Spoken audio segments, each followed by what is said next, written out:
عليكم ورحمة الله وبركاته. أهلا بكم في برنامجكم بكل صراحة. النهاردة كان المفروض نتكلم على الماتش اللي اتلعب في الغيط ده، وقمة الوحل وقمة الزحاليق وقمة النطرة لكن طبعا الماتش كل الناس قتلته بحثا، وهو صراحة ما فيش حاجة تتقال. يعني هنقول المطرة والمية عطلت الفرقتين، ونشكر الفرقتين على اللي هم المجهود اللي عملوه في الجو اللي كان اتلعب فيه الماتش ده. لكن هرجع بس حته في تشكيل الماتش، وانا قلت قبل الماتش ناصر ماهر يا ريت لاسارتي يفكر، يا اما صالح جمعه، يا اما اجاييه، يا اما حسين الشحات، وازارو يرجع اساسي في الهجوم.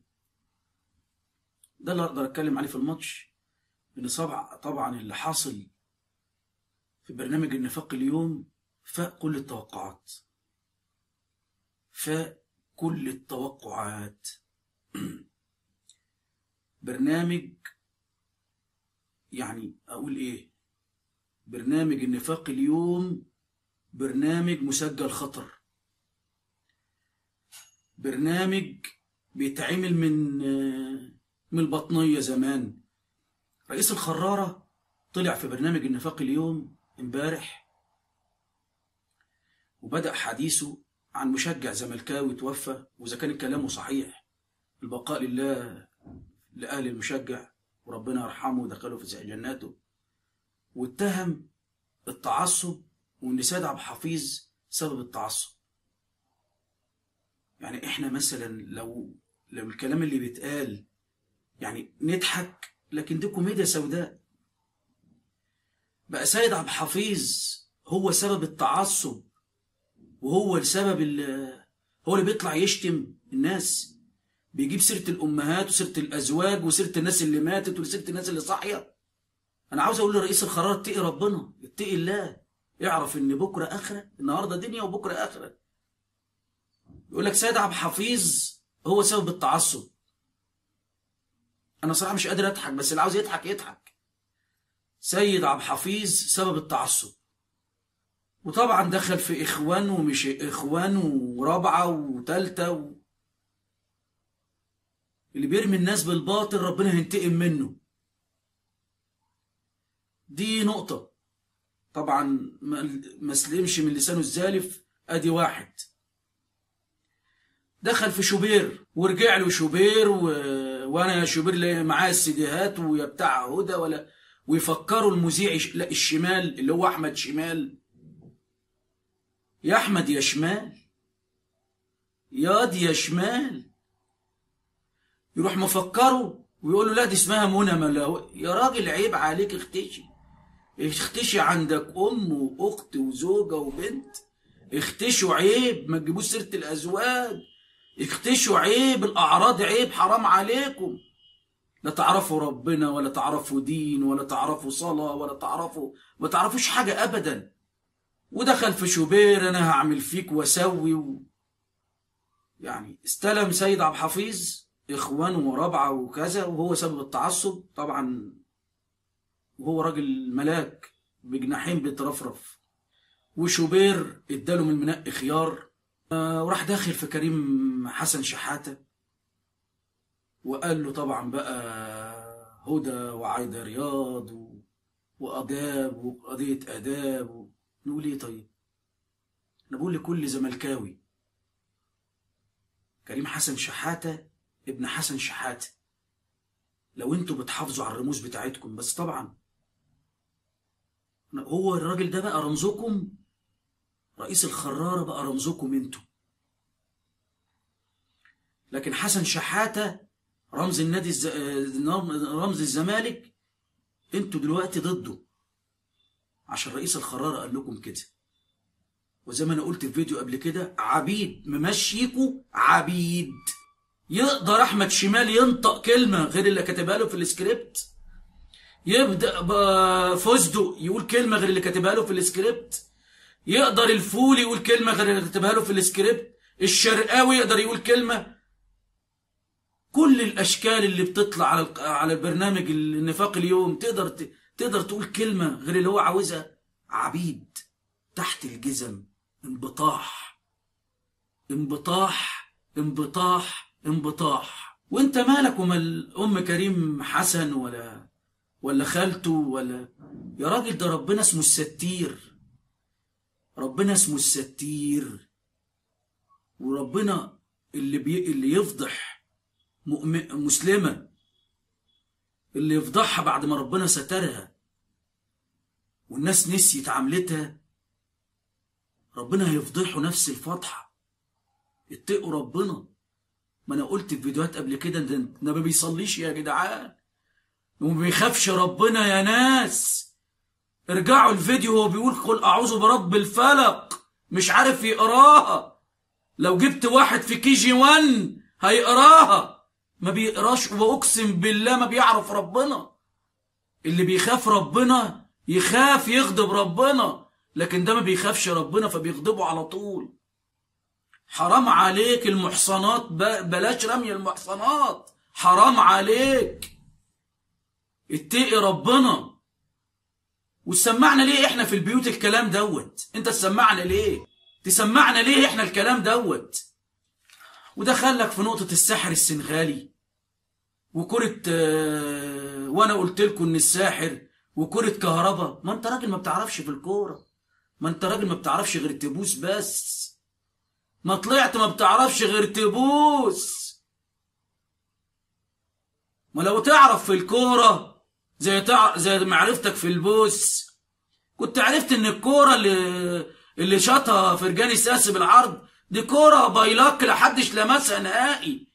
والسحر قال شالها، والسحر كلام فاضي وكلام ماسخ وكلام زهقنا منه. رئيس الخرارة وما بيطلعش منها غير الخرارة وريحتك خرارة ودخلك الاتحاد سيدك يا شوبير واتحاد سيدي البلد. ولازم يا عم هنلعب الاتحاد في برج العرب في الماكس في اي حته هنكسبه ان شاء الله.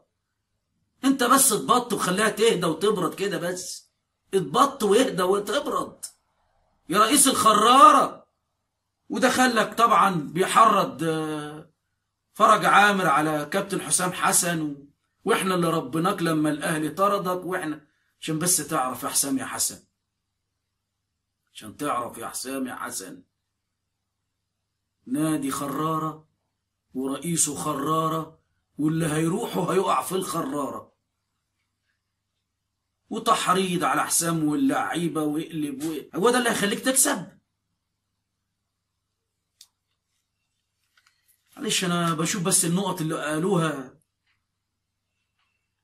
وإيهاب الفولي بيشتم مخرج المباراة وبيقول لك الكرة فرجاني ساسي جاب اجوان، واحنا شفناش طبعا الكلام دوت. بس طبعا الفولي ما يقدرش يتكلم مكتوب في السكريبت. بقيت عبد يا حبيبي، بقيت عبد خلاص، عبد من ضمن العبيد. هو السيد بتاعكم وانتوا العبيد. واتكلم طبعا على ابو المعاطي زكي وقال لك خلاص انا كده بعد ما مش هسكت، انا هجيب الناس من بيوتها. اشتغلت طبعا البلطجه وشغل البلطجه، بيقول لك انا هجيب الناس من بيوتها، هعلقكم، هعلق كل واحد.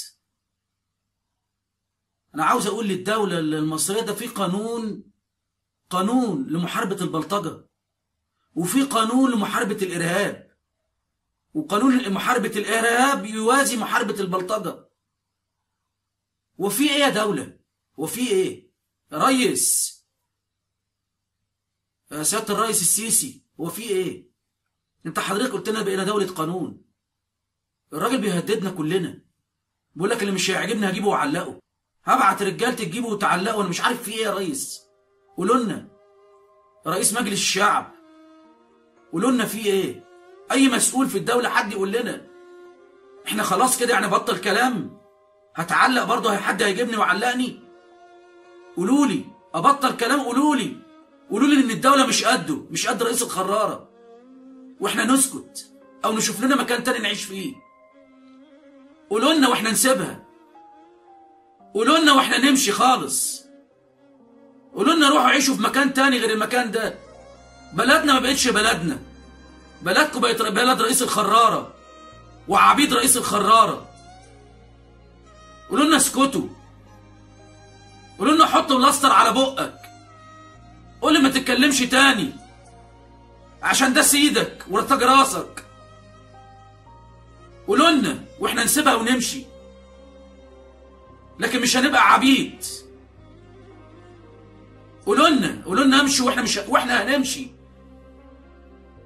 ودخل في المنتخب والمنتخب سكران، وهاني رمزي واجيري بيسكروا هما الاثنين، وهنا بوريده، وشتيمه في الحكام، ورئيس مجلس الاعلى للاعلام، وشتيمه في الوزراء، وشتيمه في القضاة، وشتيمه في الناس العاديين، وشتيمه في الامهات، وشتيمه في الاعراض.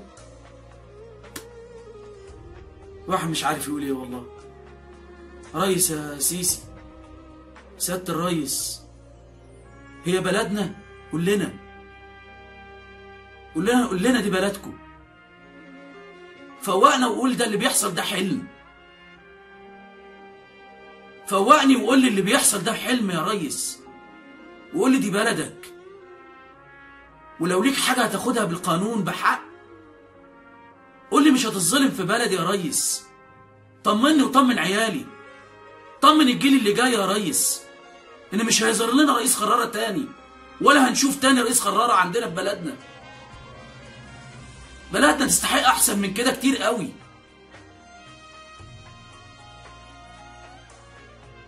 معلش انا انفعلت، بس اللي حاصل ده كتير قوي على مصر، اللي حاصل ده كتير قوي على بلدنا وعلى شبابنا.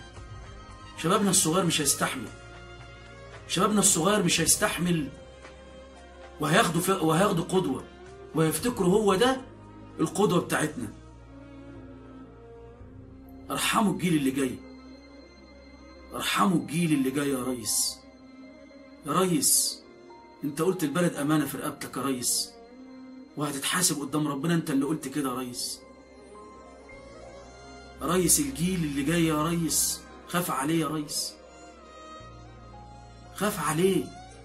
حط له المثل الاعلى اللي قدامه اللي ينفع يخليه يبني بلدنا، مش يهد فيها.